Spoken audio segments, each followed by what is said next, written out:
السلام عليكم ورحمة الله تعالى وبركاته. أهلا وسهلا ومرحبا بكم في قناة جنة الطيور. الآن سأقدم لكم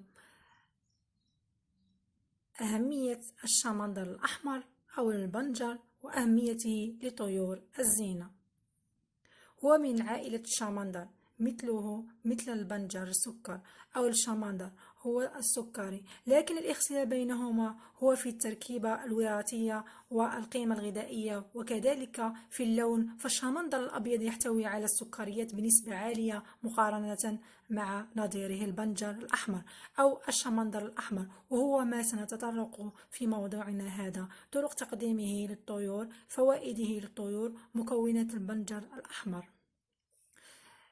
مكوناته: يعتبر الشمندر الأحمر من الخضروات المهمة في غذاء الطيور نظرا لقيمة البنجر الغذائية العالية، حيث تحتوي كل 100 غرام من الشمندر الأحمر حسب وزارة الزراعة الأمريكية على المعلومات الغذائية التالية: السعرات الحرارية 43، الدهون 0.17، الكربوهيدرات 9.56، الألياف 2.8، السكر 6.76، البروتينات 1.61، كما أنه يحتوي على العديد من المواد المعدنية كالكبريت، البوتاسيوم، الكالسيوم، الفوسفور، الحديد والنحاس. ويحتوي الشمندر على الكثير من أنواع السكريات، البروتين، الألياف، الأحماض العضوية، وأيضا الأحماض الأمينية، بالإضافة إلى الفيتامينات والأملاح المعدنية المتنوعة.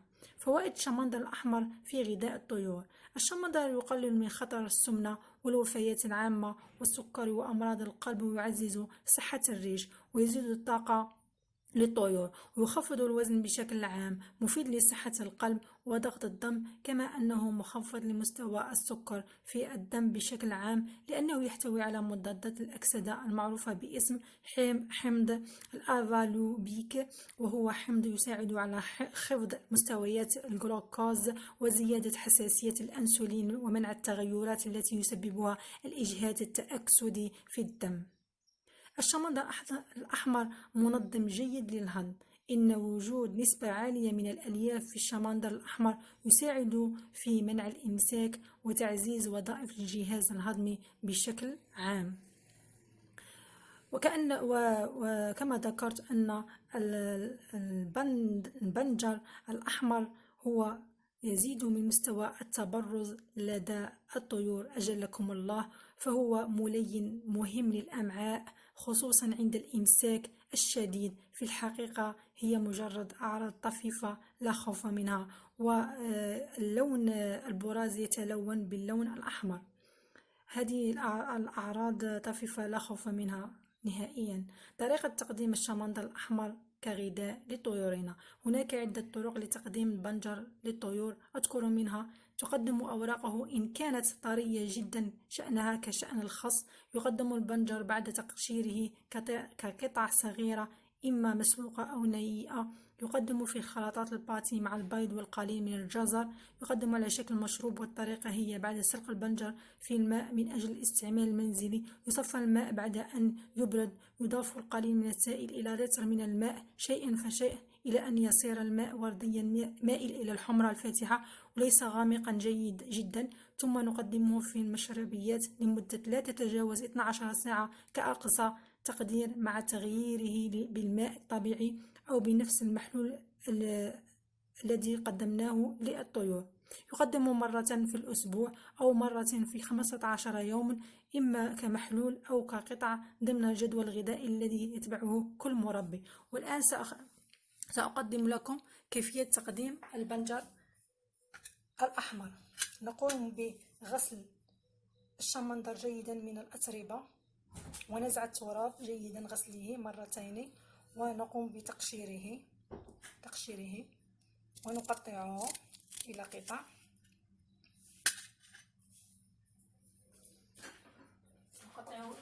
صغيرة.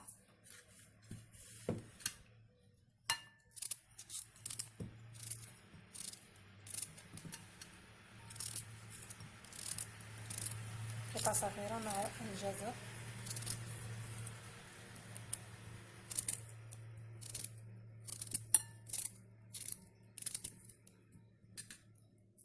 مع الجزر.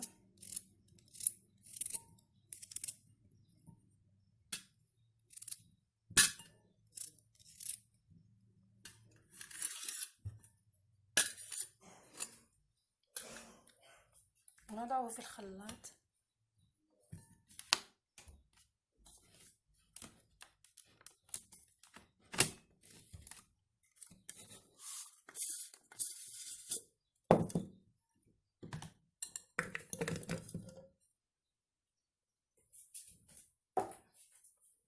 ونضيف له الماء.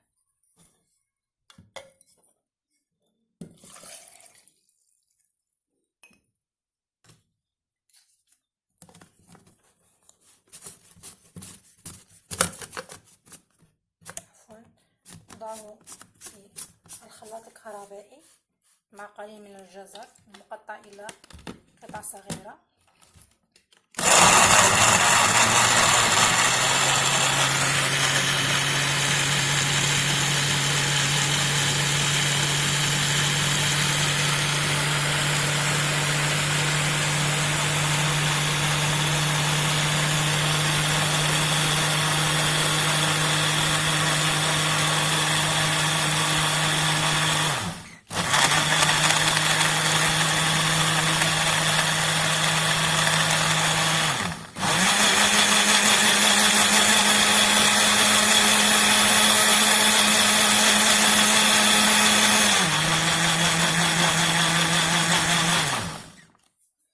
لما يطحن يصفى.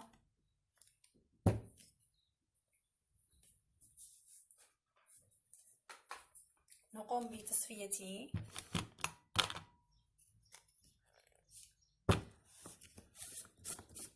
وكما ذكرت لكم في التقديم نضيف له قليل من الماء. كذا يصفى.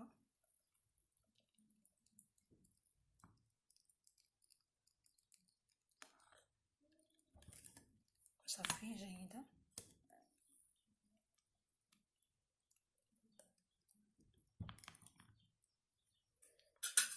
هكذا.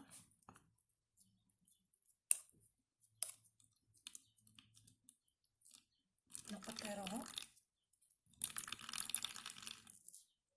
يعطي لون غامق.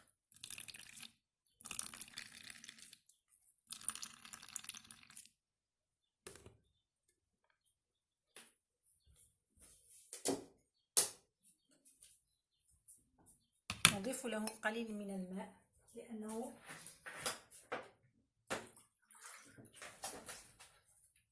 نضيف له قليل من الماء.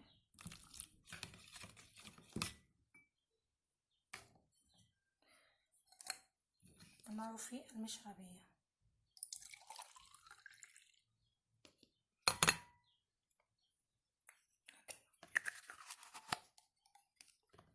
ويقدم في الصباح، ولما تنتهي مدة 12 ساعة نغير الباقي ونضيف اليوم الجديد نضيف ماء جيد وجديد.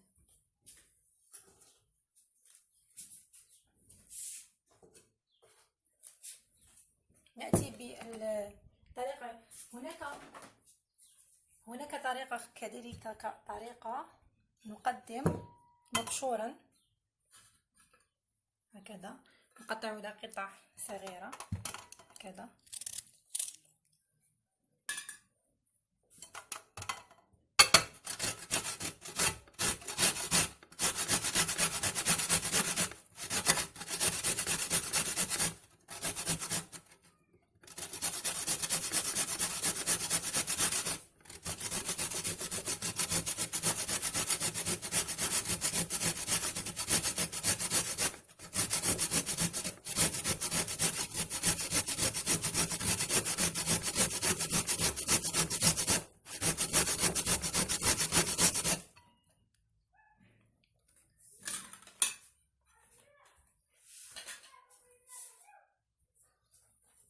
ونقدمه في العلبة لتقديمه للطيور هكذا.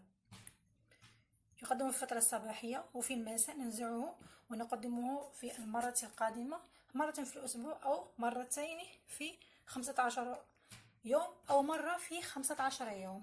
هذا كل ما قدمناه لكم اليوم عن فوائد الشمندر لطيورنا وكيفية تقديمه والأهمية التي الموجودة فيه.